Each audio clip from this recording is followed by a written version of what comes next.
Previous వీడియోస్లో credit card అంటే ఏంటో తెలుసుకున్నారు. ఈ వీడియోలో డెబిట్ కార్డ్కి క్రెడిట్ కార్డ్కి డిఫరెన్సెస్ ఏంటో తెలుసుకుందరు. వీడియో లాస్ట్ వరకు చూడండి, మీకే అర్థమవుద్ది. Hi, I'm Yugandhar. I'm finance enthusiast. Welcome to the channel finance with you.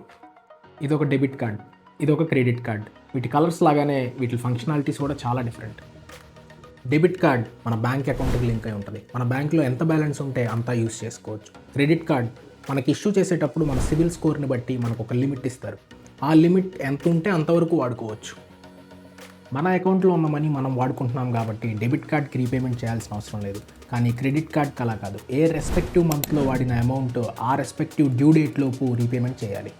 Debit కార్డ్తో మనం వాడిన అమౌంట్కి ఇంట్రెస్ట్ పే చేయాల్సిన అవసరం లేదు, ఎందుకంటే అవి మన డబ్బులు మన బ్యాంక్ అకౌంట్లో ఉంటాయి. కానీ క్రెడిట్ కార్డ్ మన డ్యూ డేట్లోపు పేమెంట్ చేయకపోతే దాని మీద ఇంట్రెస్ట్ ఛార్జ్ చేస్తారు. ఆ ఇంట్రెస్ట్తో సహా పేమెంట్ చేయాల్సి వస్తుంది. మనం చేసిన ట్రాన్సాక్షన్ని ఈఎంఐగా కన్వర్ట్ చేసుకోవటం డెబిట్ కార్డులో కొంచెం కష్టం. వెరీ లిమిటెడ్ ఆప్షన్స్ ఉన్నాయి. కానీ క్రెడిట్ కార్డులో అలా కాదు. మనం ఎంత అమౌంట్ వాడినా ఆ అమౌంట్ని ఈఎంఐగా కన్వర్ట్ చేసుకోవటం చాలా ఈజీ.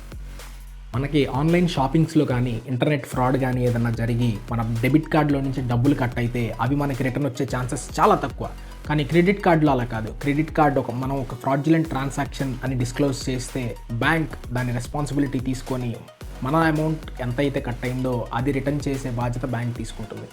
డెబిట్ కార్డ్ వాడటం వల్ల మన క్రెడిట్ స్కోర్లో ఎటువంటి చేంజ్ ఉండదు, ఎందుకంటే మన దగ్గర ఉన్న అమౌంట్ మనమే వాడుకుంటున్నాం కాబట్టి. కానీ క్రెడిట్ కార్డ్ అలా కాదు.